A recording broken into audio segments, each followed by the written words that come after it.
भ्रष्टाचार के आरोप में जेल जाने वाले मुख्यमंत्रियों के क्लब और श्रृंखला में तो आप शामिल हो गए। एक नया कीर्तिमान बना दिया कि आप जेल से ही रहकर सत्ता लोलुपता की एक नई नजीर आपने देश के सामने रखी। अपनी ही सरकार के जेल से बाहर आकर अपनी ही सरकार के बनाए हुए नियम को तोड़ने वाले भी वो इस देश के पहले मुख्यमंत्री हुए।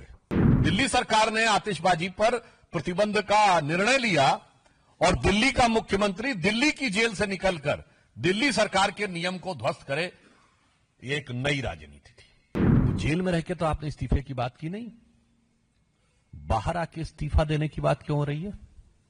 और ये 48 घंटे बाद की बात क्या है?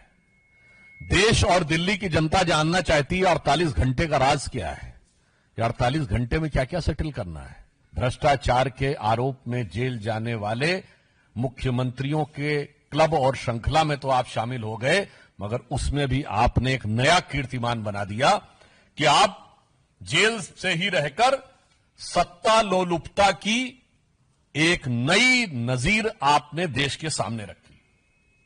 और फिर इतना ही नहीं, जेल से बाहर आकर जिस ढंग की आतिशबाजी हुई, अपनी ही सरकार के जेल से बाहर आकर अपनी ही सरकार के बनाए हुए नियम को तोड़ने वाले भी वो इस देश के पहले मुख्यमंत्री हुए।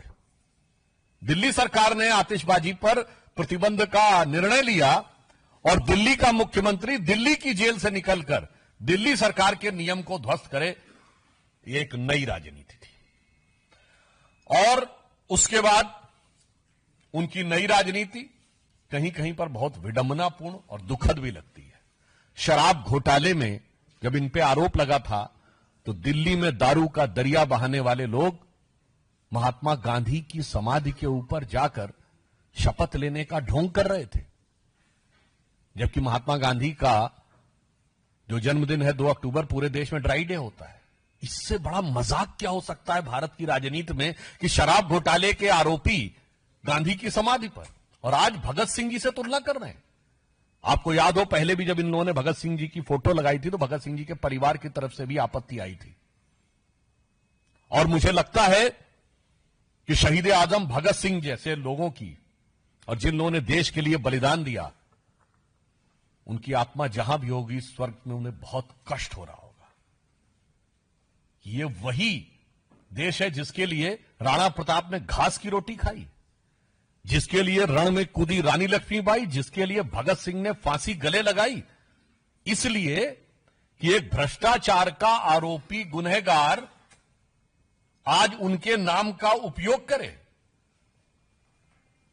इसके द्वारा एक सजाए याफ्ता मुख्यमंत्री ने, मैं कह सकता हूं कि शहीद आजम भगत सिंह जी की प्रतिष्ठा को धूल में मिलाने का काम किया है। यह आपत्तिजनक है, भर्त्सना योग्य है और पीड़ादायक भी है। फिर मैं पूछना चाहता हूं कि आप बाहर आए हैं तो जेल में रह के तो आपने इस्तीफे की बात की नहीं, बाहर आके इस्तीफा देने की बात क्यों हो रही है? और ये 48 घंटे बाद की बात क्या है? देश और दिल्ली की जनता जानना चाहती है 48 घंटे का राज क्या है, ये 48 घंटे में क्या क्या सेटल करना है।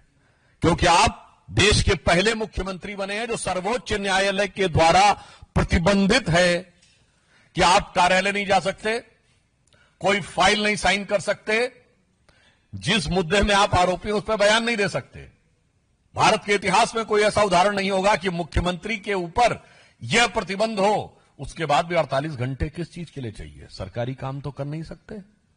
तो कौन सा निजी काम है, कौन सी ऐसी निजी चीज है जिसके लिए आप 48 घंटे की मोहलत मांगने की कोशिश कर रहे हैं? और हम यह भी कहना चाहेंगे, जब केजरीवाल जी ने इस्तीफे की बात की तो हम यह कह सकते हैं कि यह उनके जुर्म का इकबालिया बयान हो गया। यानी आपने मान लिया कि आप पे जो आरोप थे वो इस लायक हैं कि आप पद पे नहीं रह सकते, अर्थात आपके आरोपों की स्वीकारोक्ति है जब आपने त्याग पत्र की बात कही। भ्रष्टाचार के आरोप में जेल जाने वाले मुख्यमंत्रियों के क्लब और श्रृंखला में तो आप शामिल हो गए। एक नया कीर्तिमान बना दिया कि आप जेल से ही रहकर सत्ता लोलुपता की एक नई नजीर आपने देश के सामने रखी। अपनी ही सरकार के जेल से बाहर आकर अपनी ही सरकार के बनाए हुए नियम को तोड़ने वाले भी वो इस देश के पहले मुख्यमंत्री हुए। दिल्ली सरकार ने आतिशबाजी पर प्रतिबंध का निर्णय लिया और दिल्ली का मुख्यमंत्री दिल्ली की जेल से निकलकर दिल्ली सरकार के नियम को ध्वस्त करे, ये एक नई राजनीति थी। तो जेल में रह के तो आपने इस्तीफे की बात की नहीं, बाहर आके इस्तीफा देने की बात क्यों हो रही है? और ये 48 घंटे बाद की बात क्या है? देश और दिल्ली की जनता जानना चाहती है 48 घंटे का राज क्या है? ये 48 घंटे में क्या क्या सेटल करना है? भ्रष्टाचार के आरोप में जेल जाने वाले मुख्यमंत्रियों के क्लब और श्रृंखला में तो आप शामिल हो गए, मगर उसमें भी आपने एक नया कीर्तिमान बना दिया कि आप जेल से ही रहकर सत्ता लोलुपता की एक नई नजीर आपने देश के सामने रखी।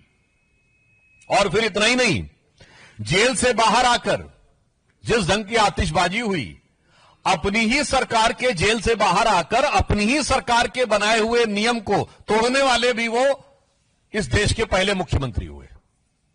दिल्ली सरकार ने आतिशबाजी पर प्रतिबंध का निर्णय लिया और दिल्ली का मुख्यमंत्री दिल्ली की जेल से निकलकर दिल्ली सरकार के नियम को ध्वस्त करे, ये एक नई राजनीति थी। और उसके बाद उनकी नई राजनीति कहीं कहीं पर बहुत विडंबनापूर्ण और दुखद भी लगती है।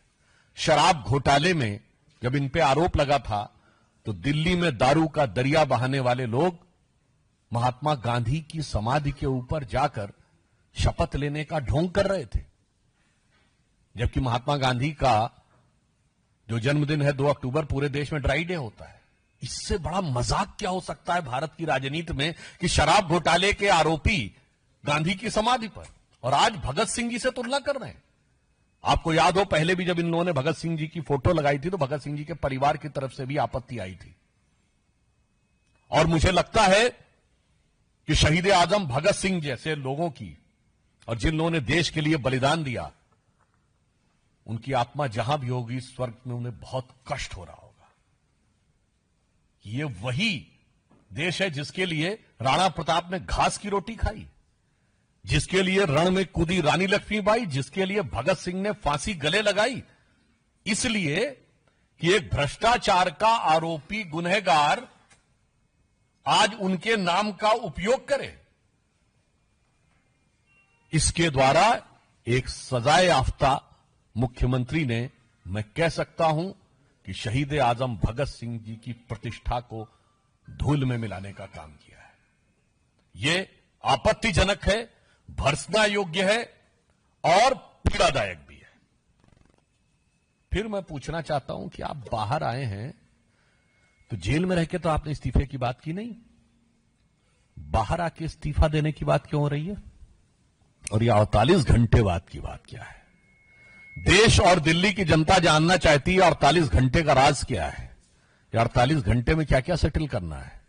क्योंकि आप देश के पहले मुख्यमंत्री बने हैं जो सर्वोच्च न्यायालय के द्वारा प्रतिबंधित है कि आप कार्यालय नहीं जा सकते, कोई फाइल नहीं साइन कर सकते, जिस मुद्दे में आप आरोपी उस पर बयान नहीं दे सकते। भारत के इतिहास में कोई ऐसा उदाहरण नहीं होगा कि मुख्यमंत्री के ऊपर यह प्रतिबंध हो, उसके बाद भी 48 घंटे किस चीज के लिए चाहिए? सरकारी काम तो कर नहीं सकते, तो कौन सा निजी काम है, कौन सी ऐसी निजी चीज है जिसके लिए आप 48 घंटे की मोहलत मांगने की कोशिश कर रहे हैं? और हम यह भी कहना चाहेंगे, जब केजरीवाल जी ने इस्तीफे की बात की तो हम यह कह सकते हैं कि यह उनके जुर्म का इकबालिया बयान हो गया।